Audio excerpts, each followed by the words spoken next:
Aujourd'hui, on va vous parler de notre super maman. Bon, ce n'est pas exactement elle, mais elle peut aussi ressembler à ça, ou à ça, ou encore à ça. Un midi, comme tous les midis, on mangeait sur la table de la cuisine avec les mêmes places que tous les jours. Arthur au bout de la table, Lucie à sa droite, Simon, et en face il y avait maman. Arrivé au dessert, comme tous les midis de tous les jours de la semaine, il y avait yaourt ou fruits.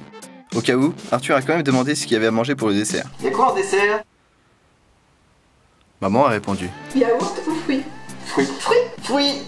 Alors, ce midi, il y aura... Avant ce moment, il faut savoir que dans la famille, il est très important de parler une langue étrangère. Et maman a fait sa technique bien à elle pour nous apprendre l'anglais. Banana, orange, pomme.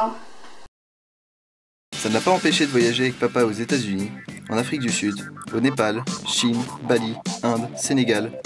La liste n'est pas en reste. Prochaine destination, le Japon. 10 jours au Japon, ça va être top. 10 jours au Japon, ça va être top. 10 jours au Japon, ça va être top. La veille de partir, maman a fait un cauchemar. Dans son cauchemar, il y avait des bouddhas colorés, un passeport périmé et des nouilles japonaises moisies au soleil. En partageant son cauchemar avec papa, il lui dit qu'elle devrait peut-être vérifier. Bah, tu devrais peut-être vérifier. Elle lui dit. Tu crois? Il lui dit. Tu devrais vérifier. Elle a regardé son passeport. Il était périmé. Il est périmé. Allô? Salut Simon, et je voulais venir vous voir à Nice ce week-end. Bah, tu pars pas au Japon? Oh non, non, le Japon, c'est trop banal. Depuis un an, maman est devenue nanaï. C'est une façon un peu différente de dire qu'elle a un petit-fils issu d'une alliance sino-française, qu'elle a plein de cheveux blancs et qu'elle s'est remise à faire du tricot. Désormais, il ne passe plus un jour sans qu'elle s'extasie devant une photo d'Aurel, sans qu'elle passe 15 minutes à s'imaginer de lui chanter une chanson, lui faire des poutous, lui donner son biberon, nettoyer son caca ou lui faire deviner des animaux.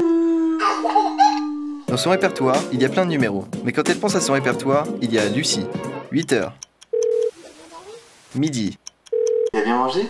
16h, Le petit bonhomme, il a fait de bonne sieste? 20h. Tu lui souhaites bonne nuit, hein, surtout de ma part. Hein. Notre maman, elle est devenue un peu gaga, mais à 50 ans, elle fait toujours partie des jeunes cadres dynamiques. Chaque jour, à 12h30, elle se lève, enlève sa veste pour aller courir 30 minutes. Puis elle s'étire, prend sa douche et part à son rendez-vous chez le préfet. En route, elle mange au volant, rigole au volant, chante au volant. Un soir, elle est revenue du travail plus enthousiaste que d'habitude, et elle a Vous dit... savez quoi? J'ai eu une médaille. On l'a regardée, elle nous a regardé, on l'a regardée et elle a dit... Et oh, c'est quand même la médaille du chevalier de l'ordre national du mérite.